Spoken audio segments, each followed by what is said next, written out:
ګوره دا دین ته چې مونږ راوتیو دا قرآن او حدیث د کوو دا مور پلار مو پریښي دي دا د دې خاطره چې مونږ تاسو ته الله جنت کې لوی لوی مقامات راکړي.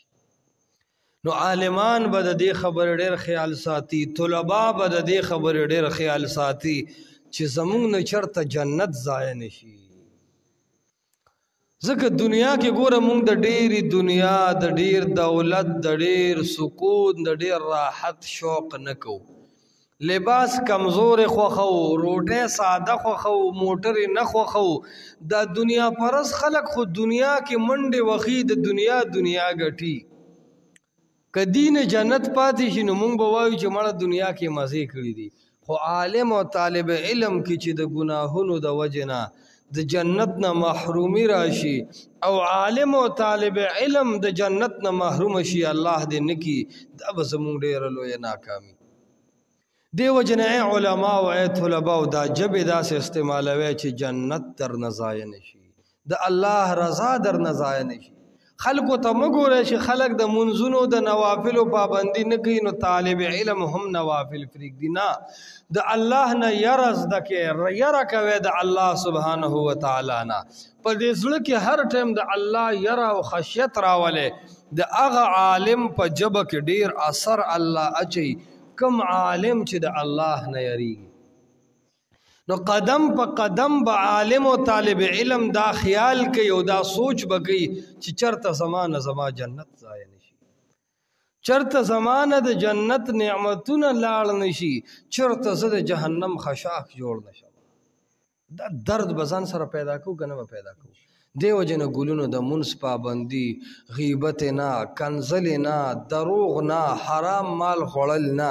بچو ځان کې تابعداري پیدا کړئ. ښه نوافل شروع کې صحیح ده که نه؟ اشراق به څوک 2 رکعته پابندۍ سره کوي چې سار نور روخیږي ماشاءالله.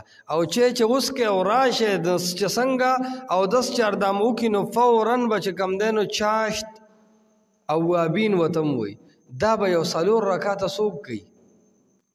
دا شروع کې ښه بچې انشاءالله چې کله تاسو دا نوافل کوئ، استغفار وایئ، مور پلار ته استادانو ته دعاګانې کوئ، الله به تاسو علمونه هم کامیاب کی او جنت به هم الله درکي. او ګوره که طالب علم سستی شروع کړه او نوافل نه کوي نو یو وخت به په طالب علم داسې راشي چې فرایض به هم بیا پرېږدي. بې علمازه مولان هم ما لیدلي دي. ښه مونږ داسې علماو سره هم پاتې شوي یو چې د سحرې به 10 بجې پاڅېدل مونځ به نه کوو. په خبره باندې پوهېږي؟ دې وجې نه بچو ځان کې د مونځ ګوره په دې خوله ګاډې وډې مه وایئ، کنځلې مه کوئ، دروغ مه وایئ، غلاګانې مه کوئ. په خبره باندې پوه شوئ؟ که دا ګناهونه درکې رالل الله به مو د دې قرآن نه پاسئ او د دنیا سپي به درنه جوړ کړي. تاسو وینئ دا خلک دې پټو کې کارونه کوي که نه کوي؟ څومره په تکلیف دي وږي سپینې نو ورته ناست دي. د روټۍ ګټلو دپاره دا خلک په نور لګیا دي، په سړک کاڼي ټکوي که نه ټکوي. او تاسو دومره وخورئ چې د نه پاتې شي. چاڼه پکې کوئ چې دا خورم او دا نه خورم.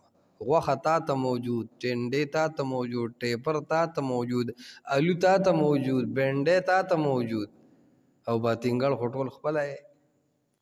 نو هر شی درته موجود دی که نه؟ دا ولې موجود دی؟ یاد ساته ته علم وکړه دا خلک به ګټي او ته به خورې.